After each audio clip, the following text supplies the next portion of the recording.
Le 14 juin 2009. Je suis en plein vis-à-vis le parcours de ski nautique, qui n'a pas encore vu le jour.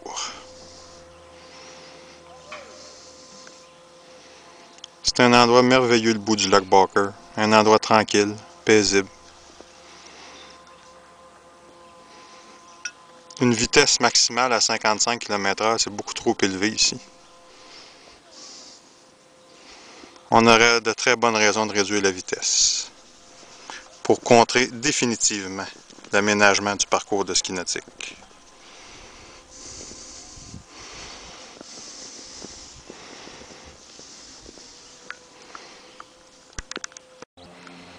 Ici, on a un autre point de vue à l'extrémité complètement du lac Barker. Je suis présentement ancré après un bout de bois qui dépasse de l'eau. On peut voir au loin le massif du mont Offord avec le mont Alfred Desrochers et le pic de l'Ours à l'extrême droite.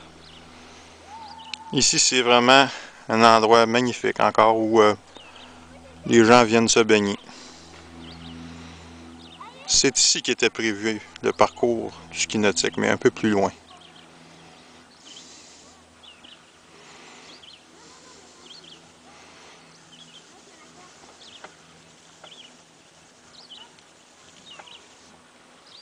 On peut voir les bouts de bois dans le fond de l'eau, ce qui témoigne de la transparence exceptionnelle du lac Barker. Avec le disque de Secchi, on atteint une profondeur de 10 à 12 mètres de transparence.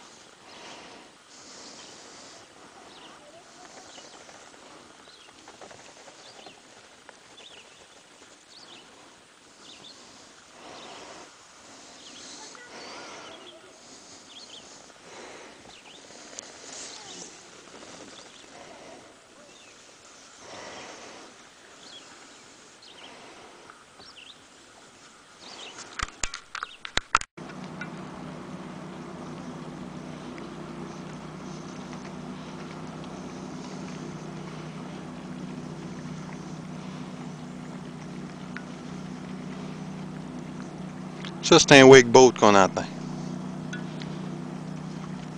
C'est très bruyant comme type de bateau. Un bruit sourd.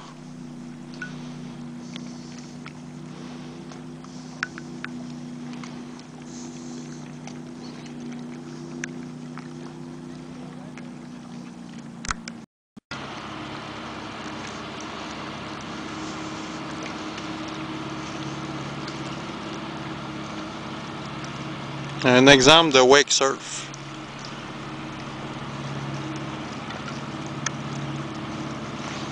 Le type est retenu très près du bateau avec une corde.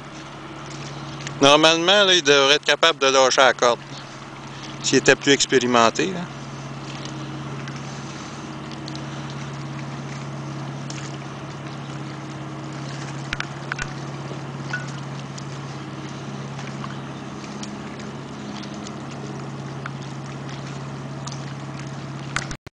Ici, on a une vague de wakeboat qui a traversé le lac Barker complètement, qui vient se finir sur la rive pour éroder la rive. On peut entendre le bruit, le ressac des vagues. C'est un wakeboat qui a passé complètement de l'autre côté du lac Barker. Mais la vague a traversé le lac complètement.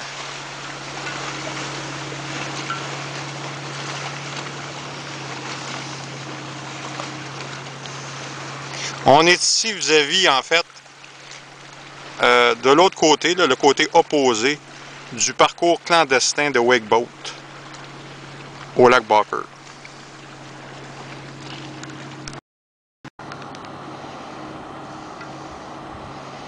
Un wakeboat, le même que tantôt, qui revient.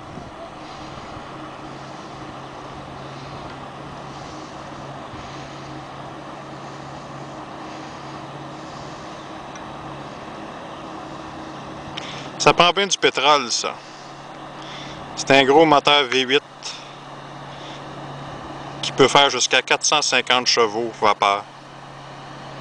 Pour transporter toute l'eau qu'il y a à l'intérieur, ça prend énormément de puissance. Il peut y avoir jusqu'à 2000 livres d'eau à l'intérieur du bateau.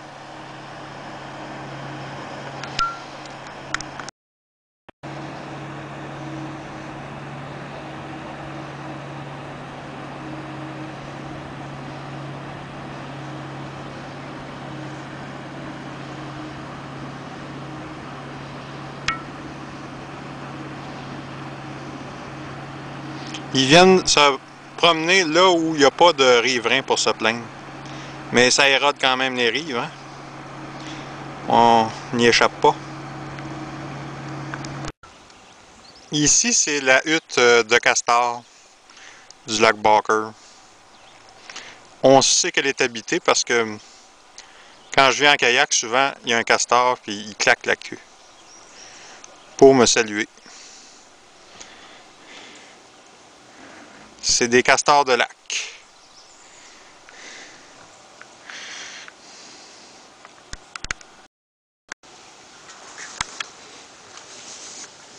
Un grand héron. Ici, on peut constater l'érosion des rives. On voit que les racines des arbres ont été mises à nu. On est vers la partie du lac Barker où il y a un parcours clandestin de wakeboat.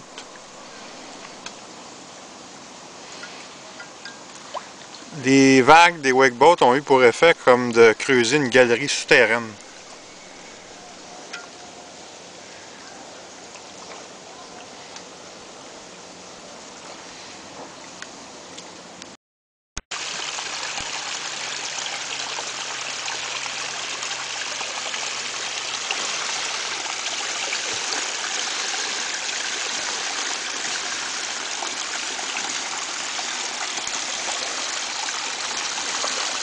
Un des nombreux ruisseaux qui alimentent le lac Barker, dans la partie inhabitée.